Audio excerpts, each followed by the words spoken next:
everybody, and welcome back to the Blues Knot channel. And it is that time of the year again. You know what the next match is. It is the Cali Clasico between the Quakes and LA Galaxy, and I will be there for this match. I will be there at Carson. I'll be there at StubHub Center to cheer on my Quakes and hope that they can finally get a victory and recover what has been just a horrendous week for the Quakes. I mean, the wounds are still obviously very fresh from that DC United game. I still cannot believe we lost to the worst team in the league, and the fashion that we lost to the worst team in the league was just beyond embarrassing. It's one of the worst, if not the worst, home performance I have ever seen the Quakes play. But despite that, we have to move on. We got to focus on this Cali Clasico.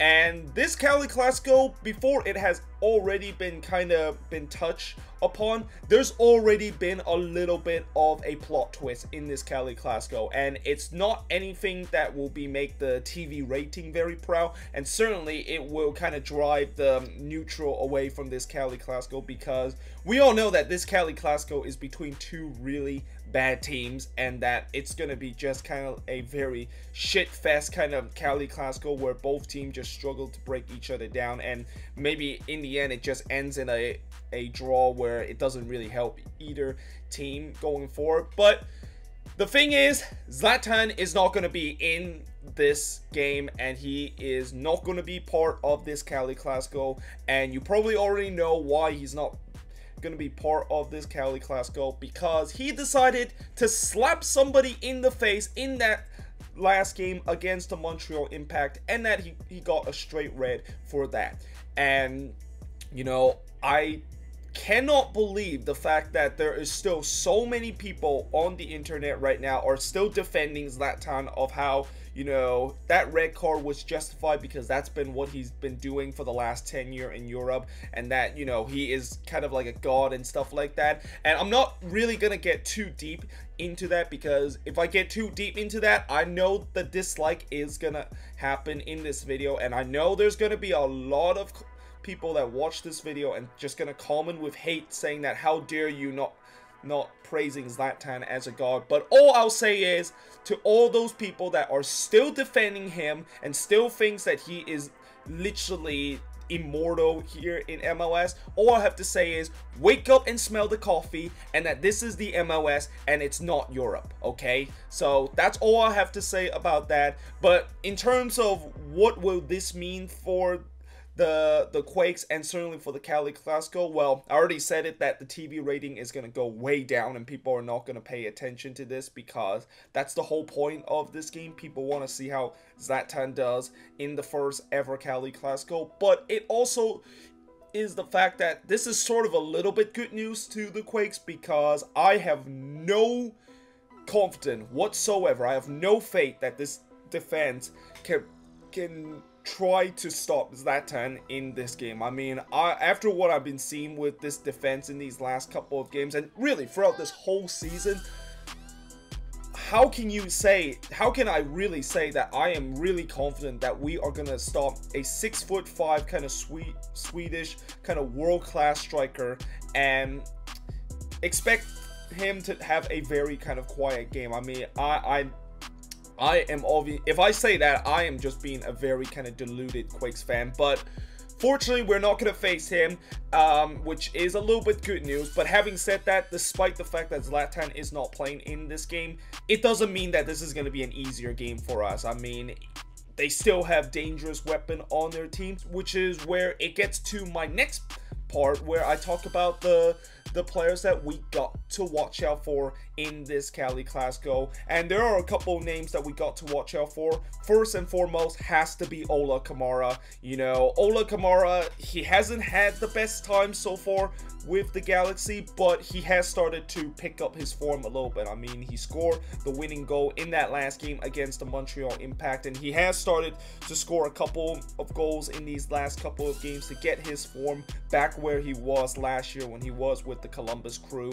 And that is the one guy we do not want to him to get some open space and basically trying to shoot it into the back of the net, because most of the time that is going to end in the back of the net. Probably one of the most, if not the most important guy that we got to stop is going to be Giovanni Dos Santos. Now, I thought Dos Santos was not going to be part of this game because he is going to be part of that Mexico national team that is going to be playing against Wales on Monday, but apparently that is not going to be the case. Apparently Giovanni Dos Santos wants to stay with the Galaxy and that he wants to play in this Cali Clasico before he goes with the national team. But yeah, that's one guy that we got to watch out for, because that is the guy that tends to always score against us. I mean, it just feels like every time that he is in the lineup with the LA Galaxy, it makes us really concerning, because we know what he has done to us in the past, and that he's going to do it again this time if we're not being very careful and not mark him very carefully in this game. Now, we don't have to worry about his brother Jonathan Dos Santos, because I think Jonathan Dos Santos is currently injured in this game and that he is not going to be available for this one. But yeah, if there is one Dos Santos brother that we got to be very concerned, it has to be Giovanni Dos Santos. But in terms of the starting 11 for this game, well, to be honest, I have no confidence whatsoever in terms of this starting 11 that I'm about to pick, because so far I don't see any of the guys that is going to be fit enough, and certainly will have a lot of confidence coming into this game against the Galaxy, and expect us to get a result from this game. But we still have to pick a starting 11, and I am actually going to go with the 4-2-3-1 formation again. I don't understand why in the world we decided to go with the 5-4-1 formation again. I don't understand, like, we're playing at home. That formation is basically used when we need to kind of like bunker down and try not to get exposed in the defensive end,